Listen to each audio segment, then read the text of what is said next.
technical difficulties. Well, hello. Welcome to Spindle City Straight Talk. I'm Chip, And I'm CJ. and it is Friday in the Rib, and we got a ton of stuff to talk about today. I don't know, CJ. You're gonna have to throw a dot at the board, and I don't know where we're gonna start. So, All right, how about we start here? uh, yeah. Well, yeah. That's um, issues with manning in the fire department, and it's kind of a rambling little thing. It's kind of all over the place. Yeah, I noticed that. Mixing in a lot of little issues. The issue I have with it is, listen, um, I got to pull it up on my phone now because I have to actually get to that section that that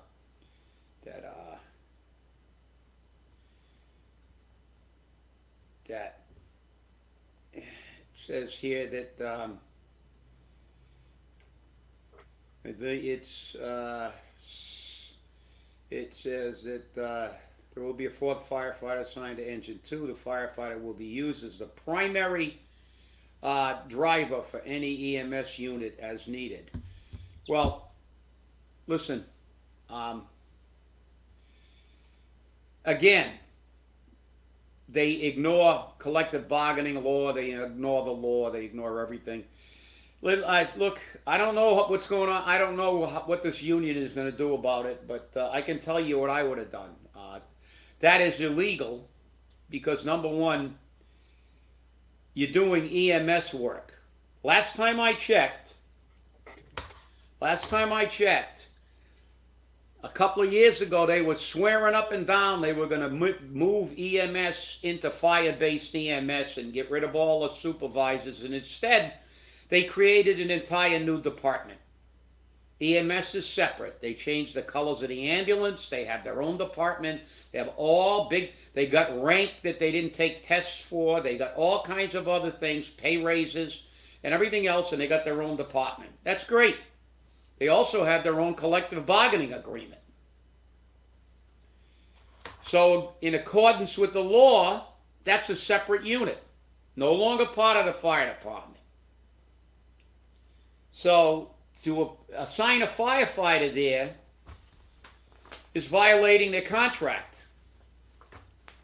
And I will read you from their contract. It's not the most current, but this language virtually never changes. And if they deleted it, they should all be thrown out of office.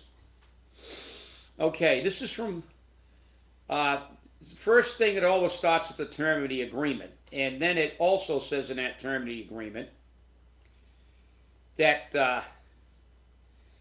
when the contract shall be, it's the contract is between the city of Fall River and the Fall River firefighters, okay?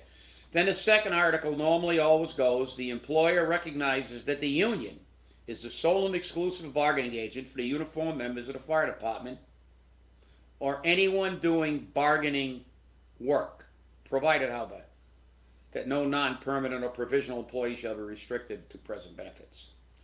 Then comes the biggie, the next line.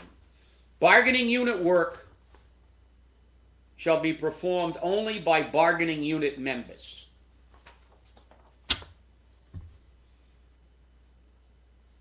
Driving an ambulance is not a firefighter's job. If I was the president of the union, there would be a grievance. As soon as that thing hit the stations, there would have been a grievance in.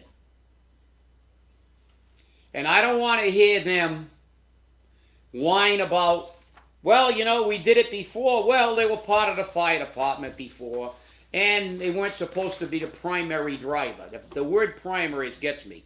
And just in case they try to say it's a past practice, let me read this section. It is called stability of agreement. No amendment, alteration, or variation of the terms of this, or provisions of this agreement shall bind the parties hereto, unless made and executed in writing by the parties hereto.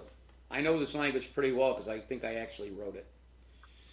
Now, this is the section 2. Failure of the employer or the union to insist in any one or more situations upon performance of any of the terms or provisions of this agreement shall not be considered as a waiver or relinquishment of the right of the employer or the union to future performance of any such provision. Any obligation of the union and the employer to such future performance shall continue. That means that they try to say it's a past practice. You can say, no, it isn't. Number one, you remove the bargaining unit they were part of the fire department. There's no way that firefighters should be driving an ambulance. Last time I checked, they never stopped talking about how much money the ambulance made, how much money EMS made. Let them hire an overtime if they're short. Instead, you're going to take a firefighter off the truck? That's got nothing to do with public safety. Now, we know that the mayor doesn't give a damn about public safety. He had them run. He added 2, 3, 4, 5 minutes to their running times and pretended that didn't matter. And I don't have to explain to you, CJ, how much that matters in a cardiac event. Yes, I do. Because you were a cardiac nurse. Yeah, That's you right. dealt with this stuff. I mean, you know, I read it from the EMS, fire-based EMS handbook about Right. how many seconds or a minute or two makes in a cardiac event. But they went, don't worry about it. They don't care about public safety. They're only worried about EMS making money. And if they're making enough money to pay all their bills, well, let them hire an overtime. Why should the fire department write an entire thing about how much they can't get any more overtime because their overtime budget's exhausted? So rather than have EMS, who makes their own money and supposedly is self-funded, hire an overtime, they're going to take a firefighter off the line and have him become a chauffeur. That should be grieved. This is a public safety issue. You know, I don't know what's happened to the unions in this. Well, I do know what happened to the unions in this city. They've all sold, most of them have sold their soul. This may be retaliatory because the firefighters went to arbitration to get their pay raise. And I know Paulie doesn't like to lose. And he lost, and he had to give him a pay raise. He's whining. Maybe it's retaliatory. But this is why I was always opposed. You know, I believe that public safety should be paramount. The reality is that fire protection is something that's always attacked because nobody ever thought, I can tell you from experience, 38 years of it, more than 38 and a half years. 38 and a half years on a line.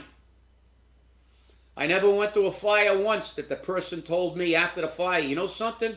Son of a bitch, I knew I was going to have a fire in my house. That's why I was totally unprepared.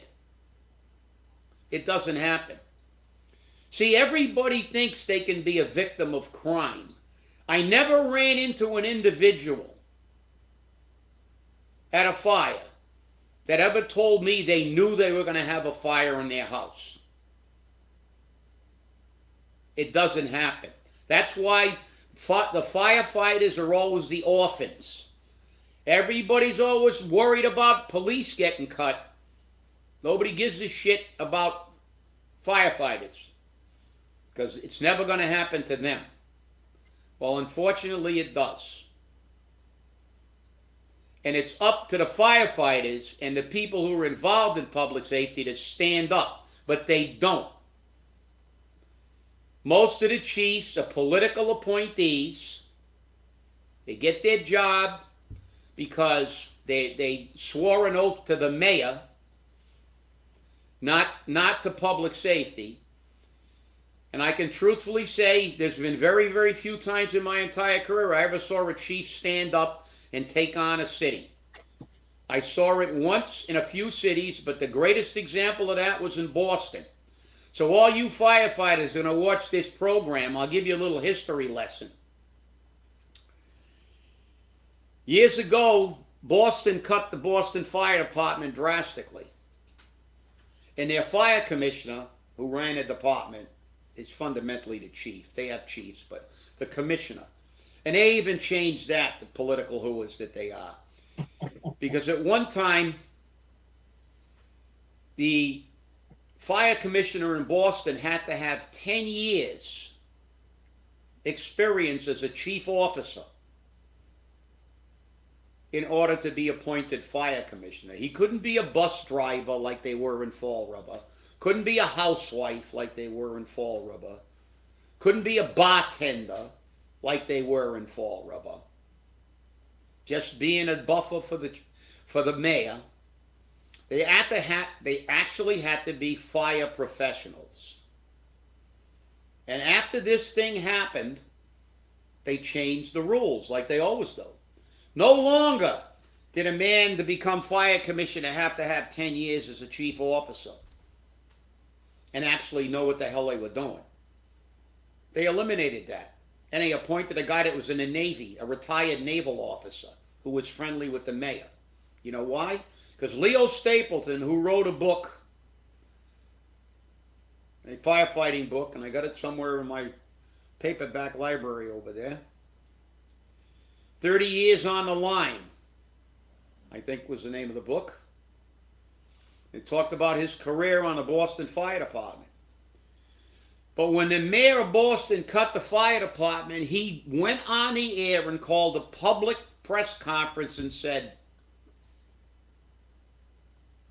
Boston firefighters will no longer go in a building if you have a fire. They're going to make sure that we evacuate the building, and they're going to let the building burn. We don't have the manpower to conduct an interior fire attack without jeopardizing the lives of the firefighters. So therefore, any building that has a fire, you can cross it off the tax rolls. We will protect the other buildings. And we will fight defensive fire attack until we get our manpower back. Guess what? They got their manpower back. But when unions and chiefs don't stand up, it's their fault. And that's all I got to say about that, CJ. Well, I have another one now, and this is about equipment. Imagine that. Platform 1 repairs, temporary apparatus moves. They don't have the equipment. They don't have the equipment. I can't believe that. That actually bothers me a great deal. I can't. Well, I can believe it because during my tenure, how many times did I go before the council complaining that we had, at one time, we had one of the youngest apparatus on the line was 20 years old. And they chose to refurbish those things rather than buy new ones, even though we were getting, then ultimately they always buy it with federal money. And you know how many times that the council in the old days used to say, we have to begin to buy apparatus on a rotational basis in order to not have a fleet that goes obsolete in mass. So we have to buy virtually an entire fleet. But they never did it. It's kind of like, remember, I'm sure you remember the time they were talking about putting away a fund to maintain our streets. Yes, I remember that. Yeah, but they never do it. Nope. They all talk a good game. You know, they'll all be up at the bagel shop celebrating the opening of the bagel shop. But nobody cares. We had $88 million of opera money. $88 million. You're telling me that you can't, Jakey Auchincloss can't get us some federal money to get this equipment? No, because it's always government by crisis in these cities. They let shit go until it's done, and then we have to pay to replace it all, or we have to get cuts in our public safety. This is the problem. This is the problem. They don't care. They just give all their friends money, make them rich, give out the pay raises. I mean, there was a union president that got an $18,000 or a $19,000 pay raise. Number one, that's illegal. He was bargaining for himself. That's a prohibited practice under Chapter 150E. You're supposed to bargain for your unit. You don't, that's the thing. But then again, what does that mean? That means he's going to do whatever the mayor told him because the mayor gave him a giant pay raise.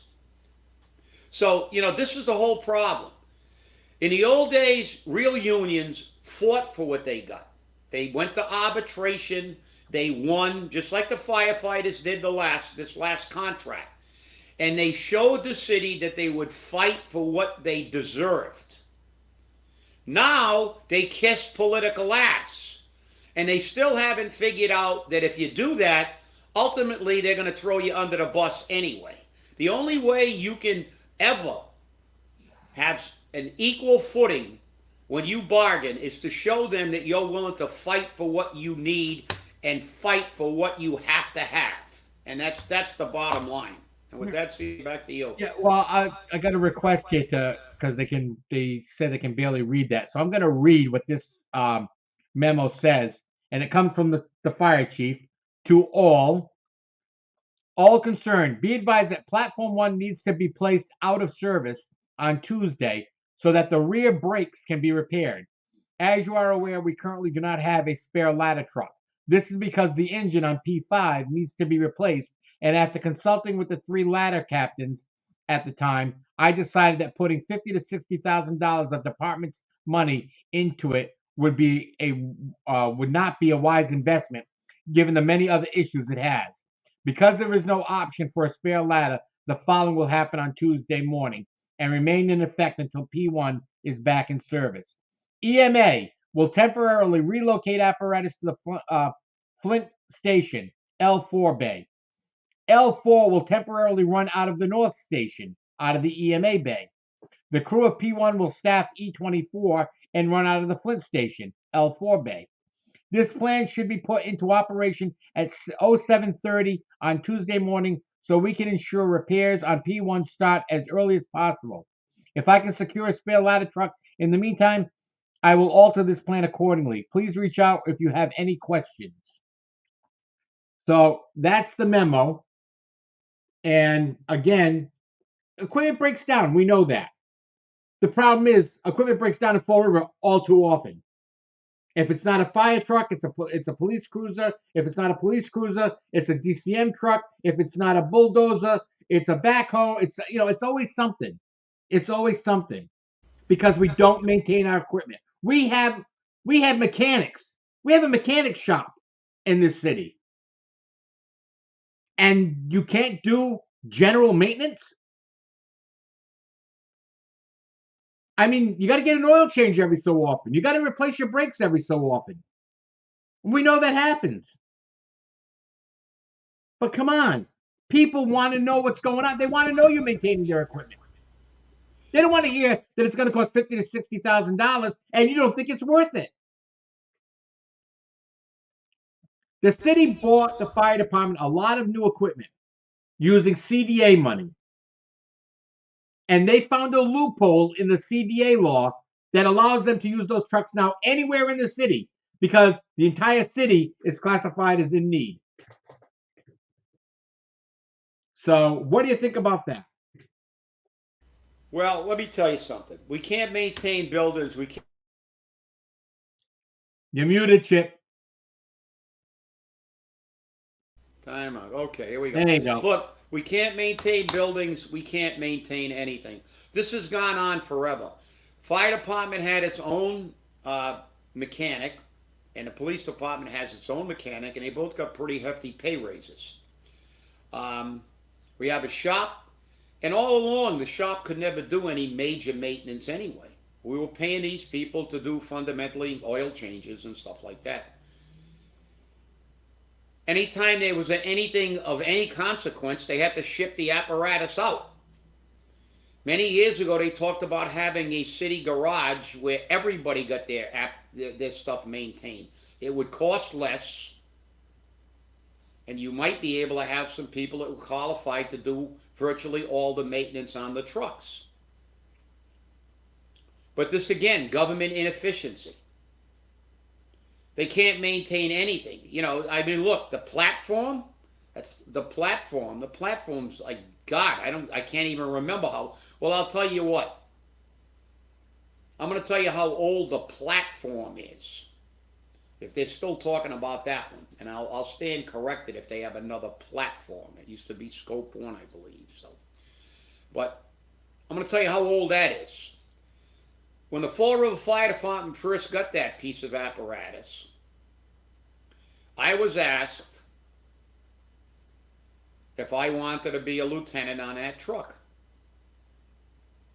It was a new truck, and they kind of wanted to put the crews and the officers on there that they were kind of hand-picked. So I was asked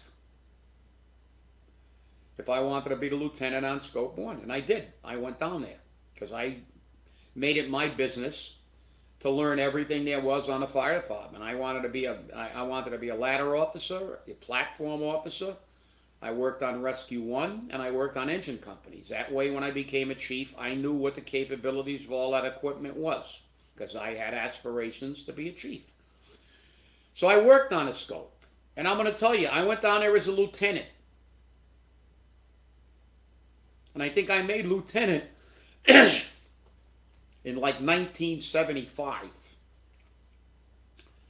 And I didn't go there for a while. I was on Engine 5 at the Globe for a while. So let's say, I think I made captain in the early 80s. So it was probably late 70s, early 80s when we got the scope, and it's still around. That apparatus should have been replaced years and years and years ago. I mean, you know, there's no way you can maintain an apparatus that old. It's just tired. That thing went through a lot of fires. I was on the scope as a lieutenant at Notre Dame. That's how old the scope was. We used it at Notre Dame, at the conflagration of Notre Dame. So, look, this is the government.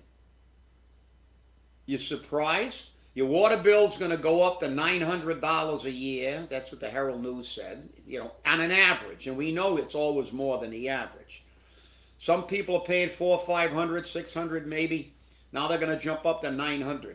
So that's an astronomical increase. It's 30, you know, it's basically 50% of what you're paying already, an additional 50%. So this is nuts. All they know how to do is pick our pockets and never do anything they're paid to do. They can't educate our children. They can't maintain apparatus. They can't maintain buildings, in spite of the fact that we have building maintenance department, we have apparatus maintenance, we have everything, and it just doesn't get done. So where does the blame lie? Solely on the government. There's no accountability. So rather than figure out how we got here, which is not too difficult, you don't have to be a rocket scientist to figure this out. They don't give a shit. Just like the buildings. What did they do? Oh, we're gonna hire somebody to check on the new Durfee, so it'll last 50 years. Yeah, and a pig's patootie. It's not gonna last 50 years. We all know it. 20 years down the road, it's already in disrepair. 20 years down the road, the ceiling will be caving in, they'll be bemoaning it, and they'll be replacing it again. Why? No maintenance. And nobody will be ever held accountable until we put people in the government who will hold them accountable. And it's that simple. I mean, this is something that's a pervasive problem. Because all they care about is getting rich. Just think about it. Did you see the one, CJ, about our Granholm? The Secretary of Transportation. She made millions and millions of dollars on the electric buses, and guess who's in charge of that stuff? She is. I know. And they skewered her. Senator Hawley skewered her. She lied to Congress. They said, "Do you have any stocks in these companies?" "Oh no, I sold them all." Then they found out she didn't. So she comes back after they exposed the fact that she made millions of dollars, and her excuse was, "Oh, gee, I guess I forgot. That's right, I didn't sell those stocks until after they went through the ceiling, when the Secretary of Transportation, who by the way is me, decided we should go to all electric buses throughout the country, and the stocks went through the roof." No consequences. If you did that, you'd be in jail. They even put Martha Stewart in jail, insider trading. They tried to pass a law to prevent Congress from dealing in stocks. But Nancy Pelosi's made millions. They've all made millions trading stocks. This one lied to Congress. Nothing's going to happen to her. She's a Democrat. Isn't it nice to be so rich and so clueless that you don't realize you made like $50 million or $100 million? It's like, oh, just slipped my mind. I don't know, just slipped my mind. I forgot I had a stock portfolio worth $500 million. Just, I mean, everybody forgets that. I mean, you would, CJ. Oh yeah, I forgot my. I would definitely probably forget that. If I made $1 million or $10 million, it would just slip my mind. That's it. You know, it would just completely slip my mind. I wouldn't know that. This is what your government does. These elitists that keep telling you, shut up, everything's great, while they're destroying the middle class. This is the way they operate. You have nothing in common with them. You have things in common with the people in Chicago who are complaining about them displacing them and not giving them money while they're giving millions. They're going to now trying to recall the mayor of Chicago for spending all the money on the illegals and abandoning the people of Chicago. But this is what they do. And in our city, it's the same crap. Now they're going to bemoan the apparatus. The apparatus is a mess. Well, it didn't get there overnight. It didn't get there overnight. Oh, well, you know, we don't want to spend it on a brake job. Well, you're going to tell me that a brake job, that's obviously not all that's wrong with the truck.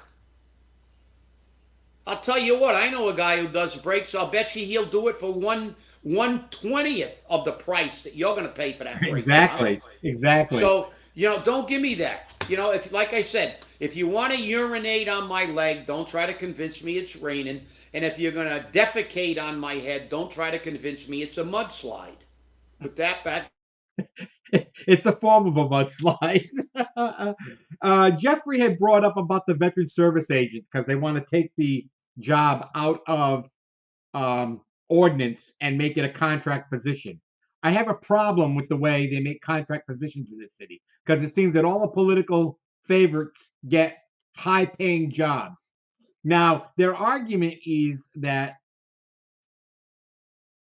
they want to be able to offer more money so they can keep these people because we've gone through 2 VSOs in 2 years because they've gone places to get more money. One went to Somerset, the other went to Foxborough.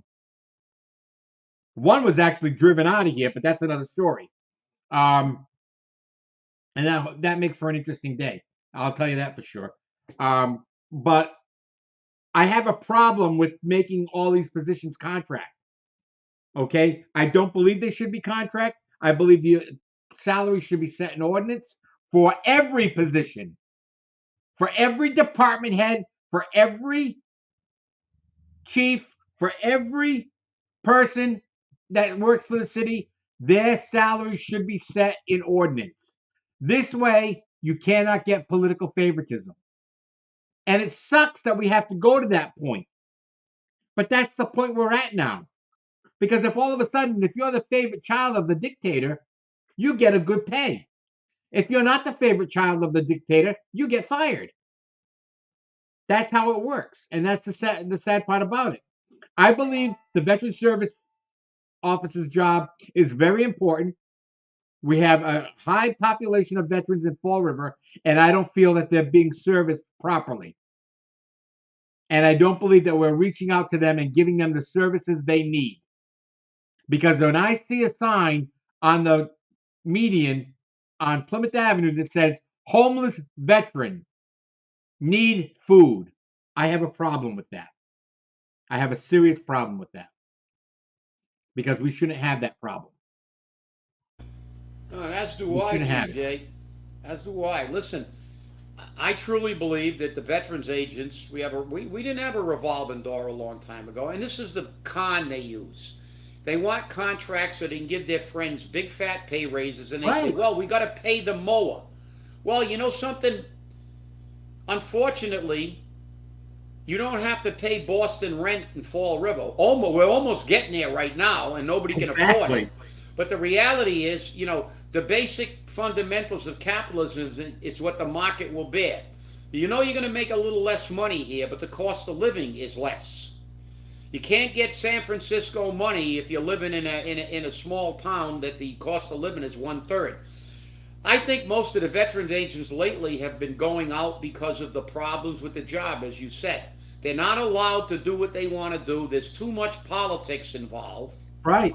And there's too much favoritism involved. We saw all the problems they had with which veterans organization. Listen, nobody thinks veterans should get more than I do. I think that the VA hospitals should be like Mass General. They should have the best doctors. They should have the best care. There should be virtually no waiting time.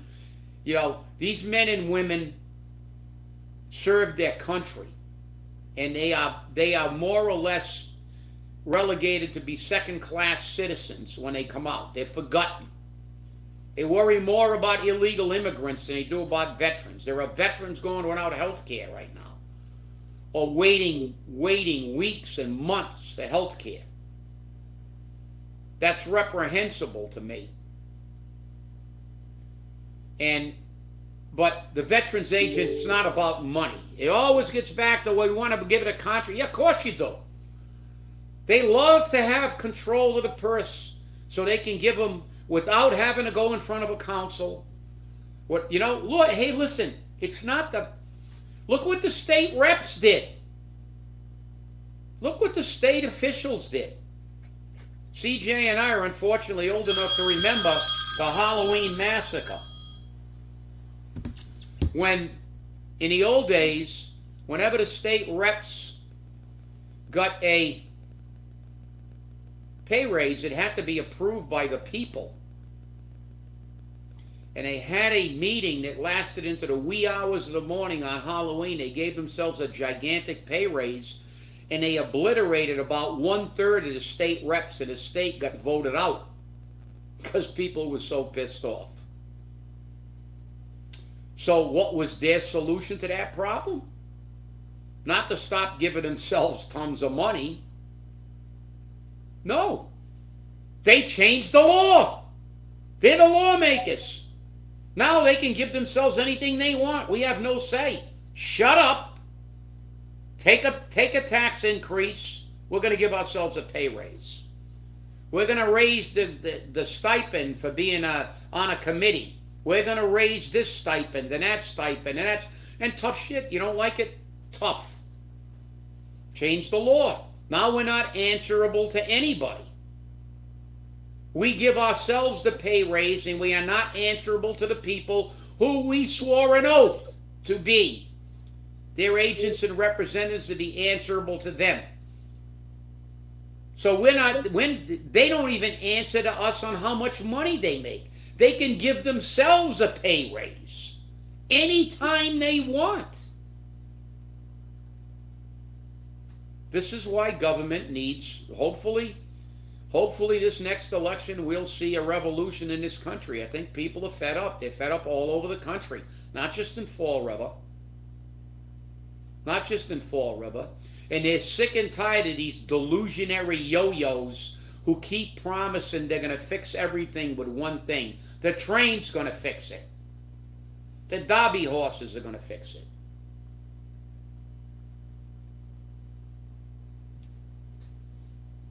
Anything's going to fix. Everything's going to fix for the boat races, Lizzie Borden. Everything's going to fix for. One thing is going to fix a problem that is multifaceted. These people are, I don't think they're on pot. They must be on crack. But, it's like, and they con you. People, one thing doesn't fix it.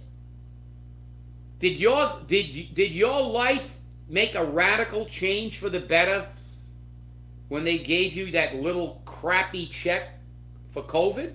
Did that fix you? No. You're worse off now than you've ever been.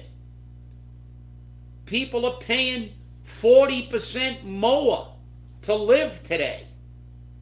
That's one of the latest stats, 40% more. Gas is on its way up to 4. It'll be over 4 by the summer. You're paying more for food, more for everything, and you're making less. Your dollar buys less. And that's the absurdity of it. They're going to tell you, oh yeah, well, wages are going up. No, they're not. They're going down. Because the wages are proportionate. When you could buy a loaf of bread for $2.99 and you were making $50 less a week, now you're making $50 more a week, and that loaf of bread's now $6, and everything else is up. Your buying power is less. Do some studying for a change. Don't let them con you. No one thing is going to fix this. There's only one thing that you can say, one thing will begin to fix this drastically. Throw their asses out of office. And with that, CJ, back. Well, I want to thank you for reminding people not to be taken in by the con job. And of course, everything in Fall River is in regards to politics, one way or another. I got to get back to the water rates for a second, because our sewer rate is going from $6.06 to $8.11 per 100 cc per cubic foot, which is CCF. But industrial users will see their sewer rate rise from $2.89 to $3.86. Why are industrial users getting a cheaper rate? I put a call into Paul Furlan this morning. He wasn't in the office. And I told him, don't call me back between the show hours of 10 and 11. But I'm waiting for a response on that. Is it because they're using more? Because if they're using more, guess what? They're getting a cheaper rate. If I use more, I want the cheaper rate. It should not be the responsibility of the residential user to make up for the shortfall made by the industrial user. The rate should at least be equal to, if not more, for industrial users. If you can charge $3 and change to the industrial user for sewer, I want that rate for me. There's no excuse for it. Because again, if we use more water, we're going to get a cheaper rate according to them. Oh no, wait, that wasn't what they said. They said if we don't use enough water, we're going to pay more. That's what they said. Remember that. That's what they said. But if you're industrial, hey, you get the cheap rates. It's interesting. Chip, you want the cheap rate? Do you want the cheap rate? Yeah, well, but you know as well as I do, CJ, that remember, at one time we were paying to pick up our trash, and then they went back, but then the certain businesses got their trash picked up for free. Listen, these people should not be paying a preferred rate. It should be, they love to talk about equity, diversity, equity, and inclusion. Well, how about including us? They told us if you use less water, you pay more. If you use more water, you pay more. So that's a pretty constant thing. It doesn't make any difference. You're going to pay more. You're one of the shitbirds, and you're going to pay more. We don't care about you. But all our business friends are going to get a break. That's right. So why don't we just say, you look at the water, and obviously if somebody uses a ton of water, you give them a slightly preferential rate. You can maybe wholesale it to them to a degree. But it should be fairly balanced when you look at the water usage versus the cost of doing business. It should be, it's not mathematically impossible. For some people it may be, but it's really not that difficult to create a ratio and proportion. Right. And figure this out. But the bottom line is, as Granholm did when she forgot all about her millions of dollars, the rich in this city keep getting richer, and those businesses are not only getting preferential water rates, they're probably getting a TIF. Their tax assessment on that building is probably way too low. And the people with the most money, amazingly enough, get the best deals on everything. The people who can afford it the most normally pay the least. When you got to go and pay $18 for a Big Mac meal, or $16 or $18 for a Big Mac meal, the guy who can afford to eat at the French Laundry is getting preferential treatment over you. You can't afford to pay your rent, and they don't care. And you're right, CJ. Exactly. You're right. Listen, they made it pretty clear at that presentation. They made it pretty clear with that article in the Herald News that the average rate is going to be $900 and whatever. I'm not even going to look it up. $910. $910 and change or something like that. But whatever. Listen, they made it pretty clear that, listen, we don't care. That's what they said to you. We do not care how much water you use. We're going to make money on this because we need it. We're broke. We're going to make money from you, and we're going to try to raise your excise tax, and we're going to try to raise every tax you got, and then we're going to try to get a debt override, and then we're going to give everybody who's rich a break. So I think where their allegiances lie are pretty clear. They do not care about the average Fall Riverite. There's only one person on that council who cares about the people, and that's Michelle Dion. Right. Everybody else doesn't care. And I'm not going to say, oh, you hate. No, I hate all government. That's it. Our state government sucks. Our national government sucks. And I don't care if you don't like somebody. I don't give a shit. If the guy's the best mechanic in the world, I don't care if he has mean tweets. I'm going to take my Carter to get a brake job from him. Yeah. He's going to give me a good deal and do a good job. I don't have to like him. I don't have to go out to dinner with him. I don't have to have a beer with him. I wanted the best bang for my buck because my bucks are valuable. I'm on a fixed income. So the reality is that that's not the way it works for the rich people. They can all be very, very cavalier about, oh, I'm not a big deal. Just raise my water rates. And that's the absurdity. These companies, they don't get their water rates raised. They're getting a preferential deal. But you know something? They pass that on to their consumers. Like what they were always talking about, we're going to tax the rich, super rich people. They don't get taxed. Yeah, you're going to tax them. And what are they going to do? Whatever product or whatever they do, they're going to pass it down to the consumer.